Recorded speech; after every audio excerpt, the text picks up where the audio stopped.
Hi, I'm James from Tabletop Dungeon, and in today's 20-minute terrain video, we're going to be doing a quick and easy beginner tutorial to make a cracked tarmac or concrete base for your Sentinel or Armiger type models.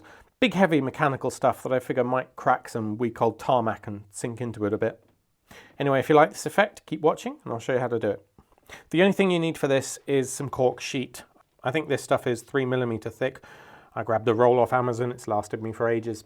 I wouldn't try to use bits of regular wine cork for this, just because you want to start with a nice flat surface before you cut it up. So start by laying down a big chunk onto your base and mark out where your armiger or whatever feet will sit. I actually tried at first to cut out before sticking it down, then I realised that was a bit messy. So for the other bit I glued it down first, then cut out the other foot. Don't be too exact, but try to keep the general shape of the foot with a couple of millimeters or so to spare around the edge. Keep the bits you cut out though, we'll use those next. So next you want to grab those cut out bits, tear them up a bit and start gluing them around the edge of where the feet are going to be. You should put your model in here even if you're not going to glue it down yet. We want to make sure we're leaving enough space for it to fit in later. Doesn't matter if it's a tight fit, but obviously if you're not going to stick it down now, you do want to be able to fit it back in later. So here's the final unpainted and untextured base. I added some 3D printed offcuts to the back and a little bit of sprue.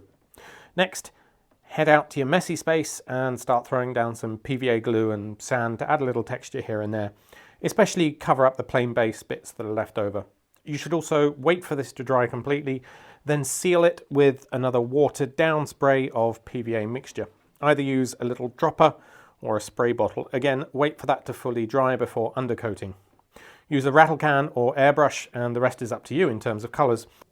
So I went for a black undercoat, then a bit of basic grey zenithal priming from the top, then a lighter grey dry brush and a dark wash. Oh, and a bit of rust on the metal girder. Then a bit of dead grass and that's about it.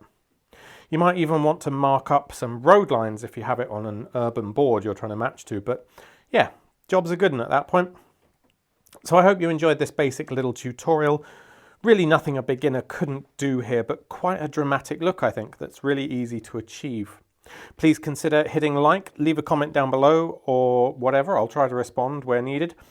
And consider subscribing for more terrain tutorials and board game reviews. Until next time.